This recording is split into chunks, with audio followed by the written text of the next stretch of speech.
Yeah movie climax లో అయితే CSK fans Dhoni fans అయితే కొద్దిగా ఎంజాయ్ చేయగలుగుతారు. రాజకీయాలు వెళ్తూ తను ఒక మాట అన్నాడు, నా కార్యకర్తలు కానీ నా ఫ్యాన్స్ కానీ ఎవరు జెండా మోయడానికి వీల్లేదు, నా జెండానే మోయాలని చెప్పారు, నా పార్టీలోనే ఉండాలి, ఎవరికి సపోర్ట్ చేయని అన్నారు.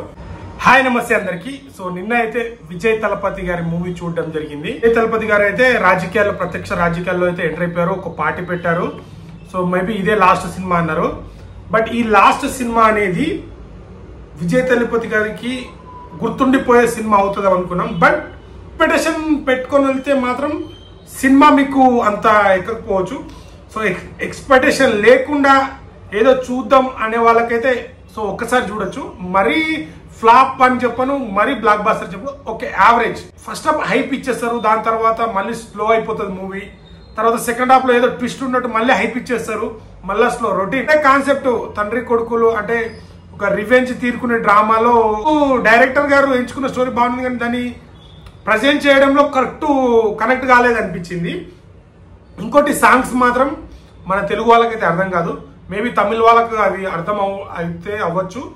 బట్ నాకైతే ఒకటి రెండు సాంగ్ తప్ప అంతగా మేము ఎక్కలేదు.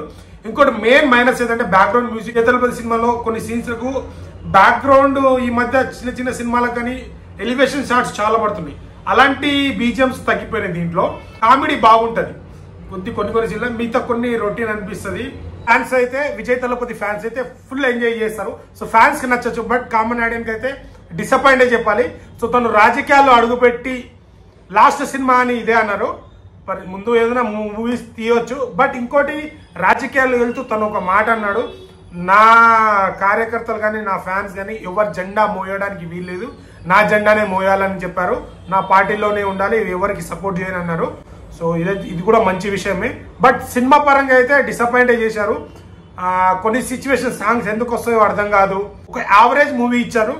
బట్ ఇట్లా రాజకీయాలకి వెళ్ళినప్పుడు తను ఒక మంచి బ్లాక్ బాస్టర్ ఇచ్చి వెళ్తే ఇంకా బాగుంటుండే. బట్ తిరుపతికి అయితే ఇది యావరేజ్ మూవీ అని చెప్పొచ్చు. బ్యాక్గ్రౌండ్ మ్యూజిక్ కూడా మైనస్ ఉంది.